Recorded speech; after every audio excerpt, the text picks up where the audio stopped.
अस्सलामुअलैकुम नाजरीन, अहम खबर से आपको आगाह करते चलें। इंटरनेशनल क्रिकेट कौंसिल आईसीसी ने वनडे प्लेयर्स की रैंकिंग जारी कर दी है।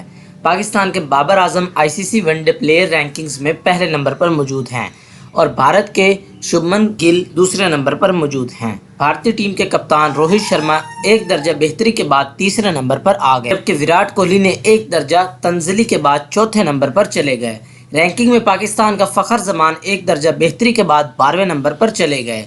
इसके अलावा वनडे बॉलर्स की रैंकिंग में जनूबी अफ्रीका के कैशो महराज पहले नंबर पर मौजूद हैं। भारत के कुलदीप यादव 5 दर्जे तरक्की के बाद चौथे नंबर पर आ गया, जबकि पाकिस्तान के शाहीन शाह अफरीदी एक दर्जा तंजली के बाद 9वें नंबर पर चले गए।